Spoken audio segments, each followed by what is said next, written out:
Hello जय हिंद student, welcome back to physics resource centre 2.0। और आज के इस वीडियो में हम लोग क्या चीज़ पढ़ेंगे, जो आपका चैप्टर है मोशन यानी कि गति। पिछले वीडियो में हमने जो आपको इंट्रोडक्शन बताया था, जो परिचय बताया था आपको फिजिक्स में क्या क्या चीज़ पढ़ना है, कैसे अपने जीवन से जोड़ते हुए पढ़ना है, ये सब बातें मैं आपको बता चुका हूँ।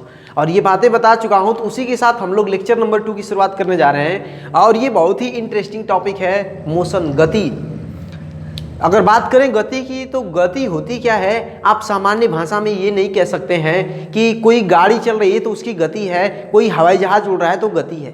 केवल यह इतना ही तक सीमित नहीं है, हम लोग इसका एक ब्रॉड, एक विस्तृत रूप देखेंगे कि कैसे हम लोग गति को समझते हैं। जैसे अगर मैं बात कर देता हूँ सिंपल तरीके से, मैं कोई एक एग्जाम्पल रख देता हूँ। जैसे कि आप कभी ट्रेन में सफ़र कर रहे होंगे, तो ट्रेन में सफ़र करते हुए आपने क्या देखा होगा कि आप ट्रेन में बैठ रहे हैं और अपनी नज़र लगाए हुए किसी पेड़ को या फिर किसी वस्तु को देखिए, लगता ऐसे है, ऐसे प्रतीत होता है कि वो पेड़ आपके साथ चल रहा हो या फिर आप उससे दूर जा रहे हो, आपको ऐसा प्रतीत होता होगा। लेकिन वास्तविकता तो ये नहीं है। वास्तविकता क्या है? वास्तविकता यह है कि वो पेड़ अपनी जगह स्थिर है, लेकिन आप चल रहे हो और आपकी स्थिति बदल रही है। तो मैं किसे गति कहूँगा, किसे, लेकिन आपको तो प्रतीत हो रहा है, आपको दिख रहा है कि पेड़ चल रहा है, लेकिन वास्तविकता है आप चल रहे हो। तो अगर मैं इस बात को डिफाइन करने की कोशिश करूं कि गति क्या होगी, तो सिंपल भाषा में मैं गति लिख देता हूं, गति। और जब मैं गति लिखता हूं तो गति क्या होगा, वस्तु की स्थिति में समय के साथ परिवर्तन, वस्तु की स्थिति में समय के साथ परिवर्तन। और जो समय के साथ होने वाला परिवर्तन है वही उसका गति कहा जाएगा, ठीक ना। जैसे अगर मैं बात करूंगा कि अब बताइए ट्रेन चल रही थी, तो ट्रेन मान लेते हैं कि एक स्टेशन ए है, एक स्टेशन बी है, ये दो स्टेशन हैं आपके। और जब दोनों स्टेशन हैं तो अगर 9 बजे ट्रेन, अगर 9 बजे जो ट्रेन थी स्टेशन ए पर थी और इसके बीच में कहीं एक पेड़ है, स्टेशन आपका छोड़, दोनों स्टेशन के बीच की दूरी कम है और एक पेड़ है जो कि दूर से दिख रहा है। अब दूर से दिख रहा है, अब आप उसको देख रहे हो। अगर आप ऐसे बैठे हो, इसमें जा रहे हो, अगर आप लोग बैठे ट्रेन में, तो आपको पेड़ दिख रहा है, तो लगता क्या है कि पेड़ आपके साथ चल रहा है। अभी के लिए अगर ये आप नज़दीक देखोगे, अगर इधर से जा रहे हो यहाँ तक, तो आपको लगेगा कि पेड़ मेरे समीप आ रहा है, लेकिन जब इधर जाओगे तो लगेगा कि पेड़ आपसे दूर जा रहा है। लेकिन लगता ये है कि पेड़ चल रहा हो, मैं अपनी स्थिति बदला नहीं हूँ। तो मतलब वो चीज़ सापेक्षिता कहलाती है, ठीक ना। और ये सापेक्षिता कहलाती है। अगर यह 9 बजे ट्रेन स्टेशन ए पर थी और बी स्टेशन पर यह पहुंच जाती है 9:30 बजे, मतलब कहें कि 9:30 पर बी वाले स्टेशन पर पहुंच जाती है। अब बताइए, तो ये स्टेशन पर जो ट्रेन की स्थिति थी वो 9 बजे थी, लेकिन बी वाले स्टेशन पर पहुंचने पर टाइम तो 9:30 हो गया। अब जब टाइम 9 बजकर, बताइए समय बदल गया, 9 बजे से 9:30 बजे हो गया, यहाँ पर टाइम बदल गया, लेकिन ट्रेन की स्थिति भी बदल गई। मतलब स्थिति बदल गई तो समय के साथ स्थिति बदली हुई है, तो वो क्या कहा जाएगा, गति कहा जाएगा। तो सिंपल भाषा में हम क्या कहेंगे, किसी वस्तु की स्थिति में समय के साथ होने वाला परिवर्तन गति कहलाता है। अब ये गति तो कहलाता है, लेकिन बात आती है कि हम गति की अवस्था किसे कहेंगे। गति की अवस्था होती क्या चीज़ है? देखिए, जैसे आप ताप की अवस्था, द्रव्य की अवस्था पढ़े होंगे। द्रव्य की अवस्था, कितनी द्रव्य की अवस्थाएं होती हैं? मूलभूत तरीके से द्रव्य की 3 ही अवस्थाएं होती हैं, ठोस, द्रव, गैस। उसी तरीके से यहाँ पर मैं बात करता हूँ कि जो हमारी गति की अवस्था होती है वो कितनी होती है। इस चीज़ को भी मैं अगर डिफाइन करते हुए चलूँ, मैं यहाँ पर लिख देता हूँ गति की अवस्था। गति की अवस्था, अगर गति की अवस्था की बात करता हूं तो आपके पास 2 अवस्थाएं होती हैं। कौन कौन सी अवस्था? एक गत्यावस्था, या फिर इसी को हम लोग गति की अवस्था भी कहते हैं। गत्यावस्था या गति की अवस्था, गति की अवस्था। दूसरी बात मैं कहूं विरामावस्था, विरामावस्था।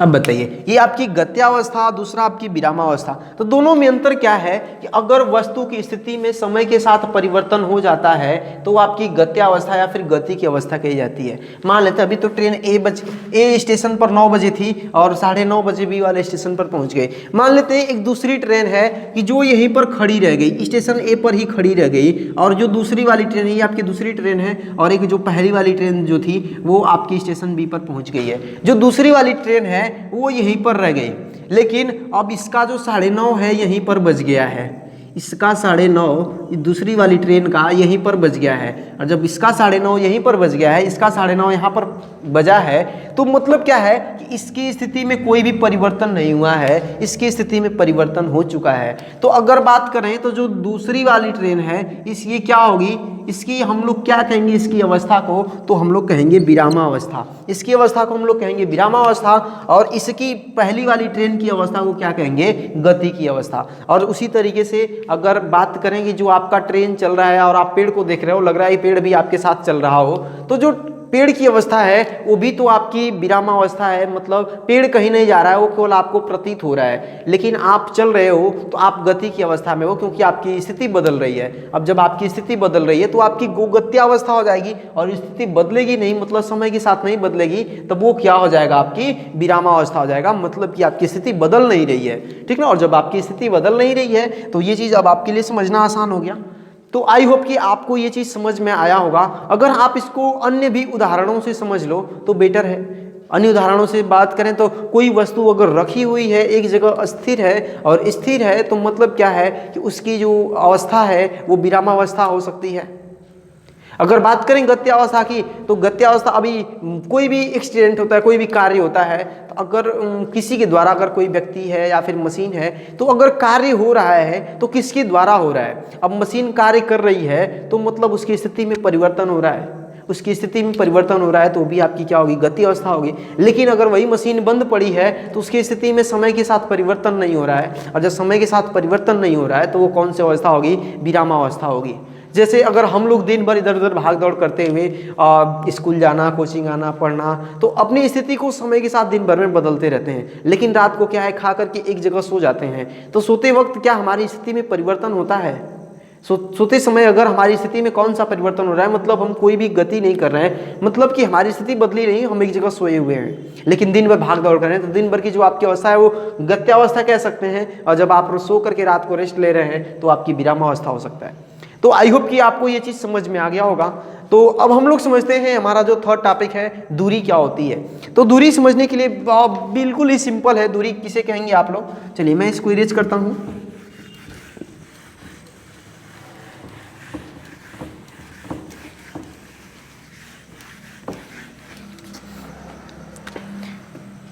दूरी, डिस्टेंस,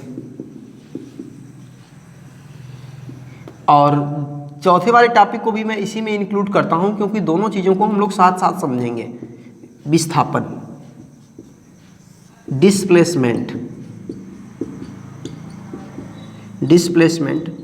तो डिस्टेंस आपका दूरी हो गया, डिस्प्लेसमेंट आपका विस्थापन हो गया। इसको मैं एक कहानी के तौर पर शुरू कर रहा हूं, और ऐसी कहानी जो आप बचपन में जरूर किए होंगे अपने साथ। अगर मैं बात करता हूं कि आपका एक स्कूल है और आप स्कूल जा रहे हो, अगर आप स्कूल जा रहे हो, कुछ इस तरीके से करके मान लेते हैं कि आपका स्कूल होगा इस तरीके से। अब इधर क्या जैसे भी हो आप अपना स्कूल देखिएगा कैसे है हमारा स्कूल।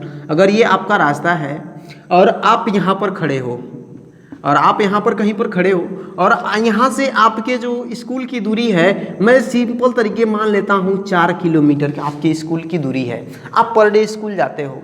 अगर आप स्कूल जा रहे हो तो अब मैं कहूँगा कि आप यहाँ पर जो स्कूल की आपकी जो क्लास में एक खिड़की लगी हुई है, और आप उस खिड़की में मतलब जो क्लास में हो रहा है वो आप बाहर से देख पा रहे हो। और जब बाहर से देख पा रहे हो, मान लेते हैं ये कोई व्यक्ति है, कोई इंसान है, अब ये पीठ पे झोला बस्ता लेके अपना जा रहे हैं, स्कूल जा रहे हैं। अब स्कूल जाते हुए क्या कर रहे हैं कि रास्ते में गए, यहाँ से यहाँ तक पूरे रास्ते जा रहे हैं, और रास्ते में देखिए यहाँ तक गए, पूरे रास्ते में गए, फिर उसके बाद देख रहे हैं कि क्लास में बच्चों की पिटाई हो रही है। बच्चे किसी कारण से बहुत ज़्यादा मार खा रहे हैं, मतलब उनकी पिटाई हो रही है। अब ये पिटाई को देख करके अब इसका मन बेकार हो जाता है कि अब स्कूल जाने का मन नहीं कर रहा है, क्योंकि इसका भी होमवर्क शायद पूरा नहीं था। जब इसका होमवर्क नहीं पूरा था मतलब ये भी स्कूल जाना नहीं चाहता है। अब पिटाई देख के और भी मन भर जाता है कि अब स्कूल नहीं जाएंगे। तो अब ये भागे भागे 1 किलोमीटर वापस चला आता है। अब 1 किलोमीटर भागे भागे वापस आ जाता है और यहाँ से देखता है कि बच्चे स्कूल में हो क्या रहा है। अब वो यहाँ से व्यक्ति देख रहा है कि देखिए अब स्कूल में हो क्या रहा है यहाँ पर। अब यहाँ दूर से देख रहा है। अब मैं बात करूँगा कि दूरी क्या होगी, विस्थापन क्या होगी। अब इस कहानी को जोड़ करके हम लोग देखते हैं। तो दूरी क्या होगी, पहले तो मैं बात करूंगा ये जो व्यक्ति है, जो इसने पूरी चला है, जितना चला है मतलब यहाँ से यहाँ तक गया पूरी 4 किलोमीटर, तो यहाँ से लेकर स्कूल तक 4 किलोमीटर गया। जब देख रहा है बच्चों की पिटाई हो रही है, बस वापस 1 किलोमीटर और वापस भाग के चला आया। तो मतलब क्या हुआ कि आपका 4 किलोमीटर तो स्कूल जाते हुए अब 1 किलोमीटर दूर से देख रहा है। अब 1 किलोमीटर दूर से देख रहा है, अब किलोमीटर में मैं इसको लिख देता हूँ। तो 1 किलोमीटर दूर से तो मतलब 4 किलोमीटर गया, फिर 1 किलोमीटर, तो कुल कितना इन्होंने चला, 5 किलोमीटर। कुल कितना चला, 5 किलोमीटर। ये बात तो समझ में आ गई होगी आपको। लेकिन मैं दूसरी बात कहूँगा कि अब ये जो व्यक्ति है, अब जहाँ से चला था, मान लेते हैं इसका ये घर है, तो ये जहाँ से चला था वहाँ से और अपनी अंतिम स्थिति मतलब जो जहाँ अभी वर्तमान में खड़ा है उसके बीच की दूरी कितनी है। तो मैं बात करूंगा कि पूरी दूरी 4 किलोमीटर थी। पूरी दूरी कितनी थी, 4 किलोमीटर, और भाग के चला आया है 1 किलोमीटर। तो इसमें से 1 किलोमीटर हम लोग घटा देते हैं तो ये कितना बच जाएगा, 3 किलोमीटर बच जाएगा। अब बताइए हमको, 4 किलोमीटर से 1 किलोमीटर घटा दिए, 3 किलोमीटर। बस अब आपको दूरी और विस्थापन को बिल्कुल इसी पर ले लेना है। तो दूरी कहेंगे किसे, दूरी कहेंगे किसे कि एक बिंदु से, देखिए अब बात करेंगे तो ये आप इसका पहला बिंदु था, ये इसका दूसरा बिंदु था, ये यहाँ पर दूसरा बिंदु था। तो अगर मैं बात करता हूँ कि एक बिंदु से किसी वस्तु, किसी गतिशील वस्तु द्वारा, क्योंकि ये काम गति अगर कर दूरी की बात करेंगे तो कोई गतिशील वस्तु के द्वारा ही होगा। तो मैं अगर लिख देता हूँ परिभाषा इसकी, किसी गतिशील वस्तु द्वारा, किसी गतिशील वस्तु द्वारा एक स्थान से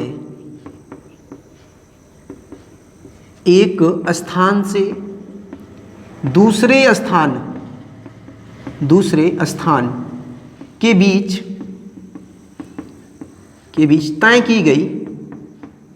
तय की गई मार्ग की लंबाई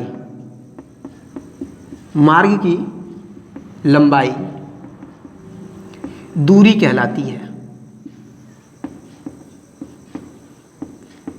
मार्ग की लंबाई दूरी कहलाती है। तो ये बात आपको समझ में आया होगा। बताइए, तो किसी गतिशील वस्तु द्वारा एक स्थान से दूसरे स्थान के बीच तय की गई मार्ग की लंबाई या तय किए गए मार्ग की लंबाई दूरी कहलाती है। अब बताइए, अगर पूरे मार्ग की लंबाई बात करें तो ये व्यक्ति 4 किलोमीटर गया था, फिर 1 किलोमीटर वापस आ गया है, तो मतलब 4 किलोमीटर गया और फिर 1 किलोमीटर वापस आ गया, तो कुल कितना हो गया, इन्होंने कितना चला, 5 किलोमीटर। तो अगर बात करेंगे तो जो इनका दूरी हो जाएगा वो कितना हो जाएगा, 4 और 1 5 किलोमीटर। बस, तो आपको पहला आंसर मिल गया। दूसरा ऑप्शन जो बचा वो समझ लीजिए, लेकिन मैं इसका डिफिनीशन में इसको एक तरीके से आपको समझा देता हूं कि क्या होगा डिस्प्लेसमेंट, विस्थापन का। तो मैं बात करूंगा, बताइए आपने किन दो स्थितियों के बीच गणना किया है। गणना ये किया है कि ये व्यक्ति यहाँ पर था और अंतिम पोजीशन इसका यहाँ पर था, तो इसके बीच की आपने दूरी ज्ञात की है कि वो पहले वाले स्थान से कितना दूर है। तो मैं बात लिख देता हूँ कि किसी गतिशील वस्तु की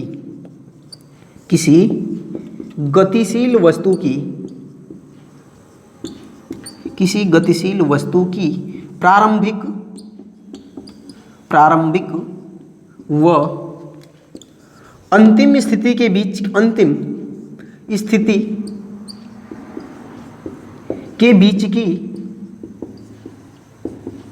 बीच की न्यूनतम दूरी विस्थापन कहलाता है। विस्थापन कहलाता है। तो हम कहेंगे क्या, तो किसी गतिशील वस्तु की प्रारंभिक व अंतिम स्थिति के बीच की न्यूनतम दूरी विस्थापन कहलाता है। मतलब कि अब इसकी प्रारंभिक स्थिति यहाँ पर थी, अंतिम स्थिति यहाँ पर थी, तो इन दोनों के बीच की जो दूरी होगी उसी को हम लोग क्या कहेंगे, विस्थापन कहेंगे। तो ये आपकी डिफिनीशन थी सिंपल तरीके से दूरी और विस्थापन को समझने के लिए। अगर मैं इसको और भी ज़्यादा इम्प्रूवमेंट करके बताऊं तो मैं एक क्वेश्चन लिख देता हूं, एक प्रश्न लिख देता हूं, और उस प्रश्न के माध्यम से हम लोग दूरी और विस्थापन को समझने का प्रयत्न करते हैं। तो आई होप कि आपको ये डिफिनीशन और ये तरीका समझ में आया होगा समझने का, क्योंकि मैंने आपसे बात किया था learn with daily life examples कि अपने जो दैनिक जीवन के अपने जो तौर तरीके हैं वैसे तरीके से हम लोग समझने का प्रयास करेंगे फिजिक्स को। एक और दूरी और विस्थापन की बात करें तो अगर मान के चलिए कि आप कहीं गाड़ी से जा रहे हो, आपको घर से गाड़ी से अगर स्कूल जा रहे हो तो अब एक अच्छा सा रोड देख के जाओगे कि रास्ते में कोई खाबड़ खुबड़ नहीं हो, रास्ता बराबर हो, एकदम प्लेन हो। तो अब आप अच्छा रास्ता देखोगे तो हो सकता है कि उसकी मार्ग की लंबाई बढ़ जाए, तो मार्ग की लंबाई क्या हो जाएगी, दूरी हो जाएगी। लेकिन दूसरी बात ये करें कि अब आप एक दिन आपकी गाड़ी खराब हो गई, आपको गाड़ी नहीं मिला, अब आपको स्कूल पैदल जाना पड़ा, तो आप शॉर्टकट खोजते हो कि कौन सा शॉर्टकट अपनाएं कि जल्दी से हम पहुँच जाएँ। तो अगर शॉर्टकट मैं सिंपल तरीके से बात करूँगा तो जो आपका शॉर्टकट होगा वो आपका विस्थापन होगा। और आप अगर अच्छा रास्ता खोजते हो तो जो पूरे रास्ते में जो घूम फिर के जो दूरी तय कर लेते हो वही आपकी दूरी कहलाती है, मार्ग की लंबाई, दूरी। तो अगर मैं एक प्रश्न की बात करता हूं तो चलिए मैं वो प्रश्न को लिखता हूं, इसको इरेज करके।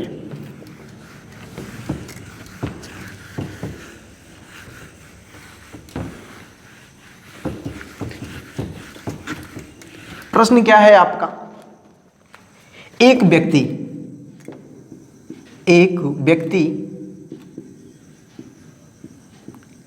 अपने मूल स्थान से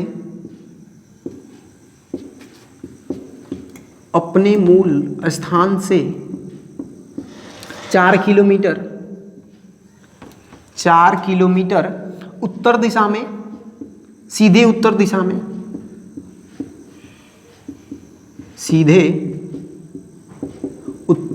में तथा वहां से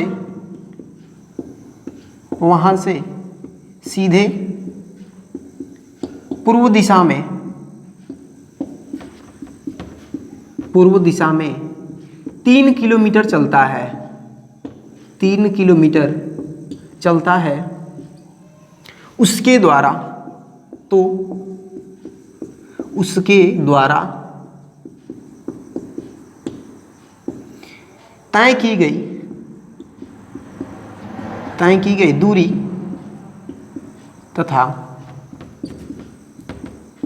तय की गई दूरी तथा विस्थापन ज्ञात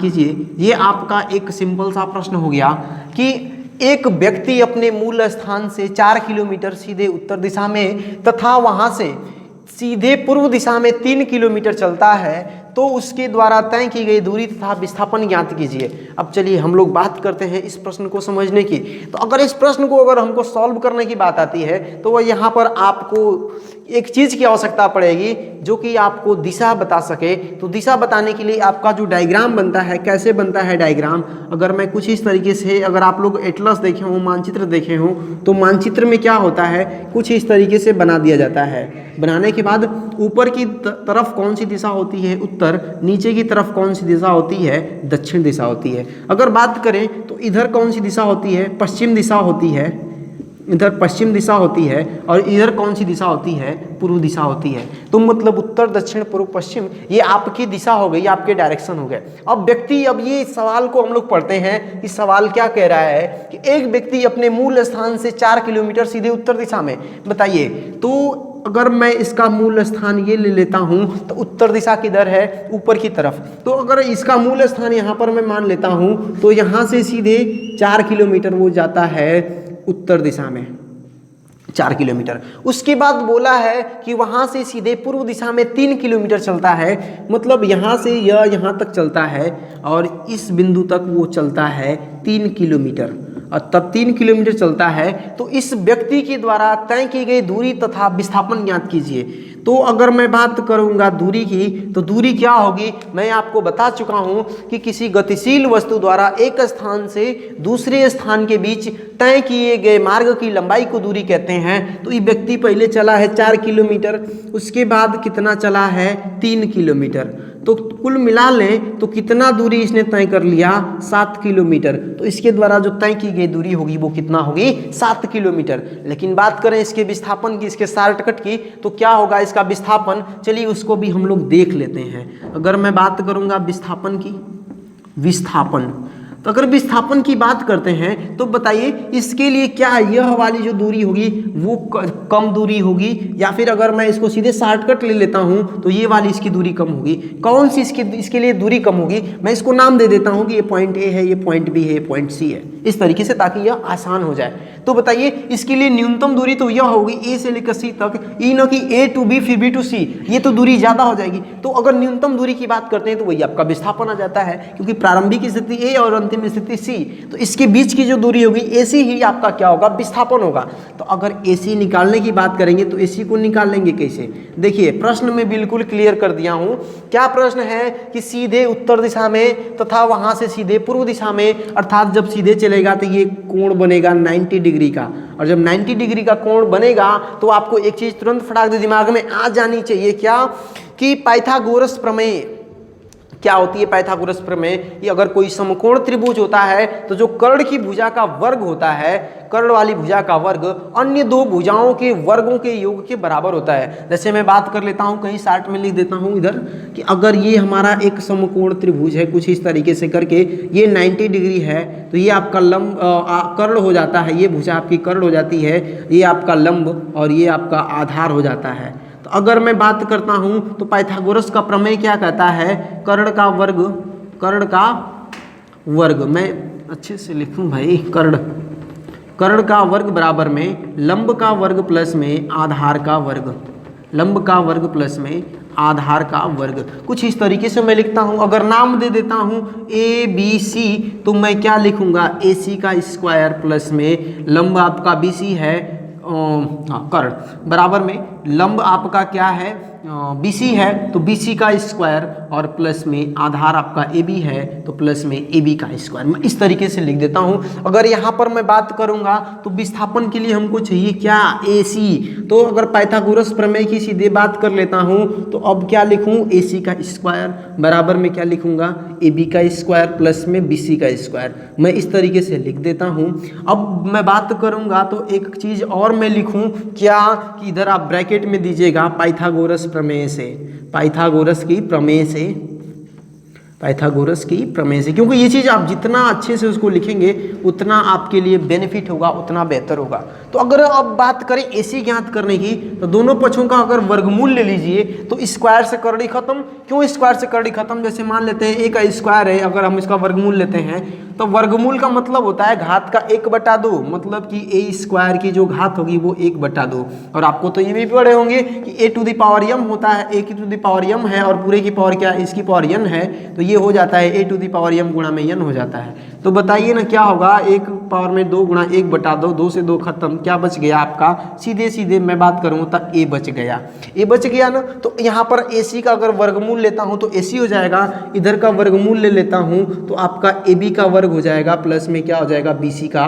वर्ग हो जाएगा, स्क्वायर हो जाएगा, इस तरीके से। अब आपको पता है कि AB का वर्ग कितना दिया हुआ है, AB कितना दिया हुआ है 4, तो अंडर रूट में लिख देता हूँ 4 का वर्ग और BC दिया है 3 का स्क्वायर, तो कितना हो जाएगा, इसको हम लोग सॉल्व कर लें। AC बराबर में तो 4 का वर्ग आपका होता है 16 और 3 का वर्ग आपका होता है 9, तो क्या बच जाएगा, अंडर रूट 25 हो जाएगा, और 25 को बाहर लेके आइए तो कितना आ जाता है 5 किलोमीटर। तो जो AC है, जो आपका विस्थापन है वो कितना आ जाएगा, 5 किलोमीटर आ जाएगा। आपका विस्थापन कितना आ जाएगा, 5 किलोमीटर, जो कि आपका क्या होगा, राइट आंसर। तो अगर दूरी की बात करें तो दूरी इसने कितना तय किया है, 7 किलोमीटर, विस्थापन इसने कितना तय किया है, 5 किलोमीटर।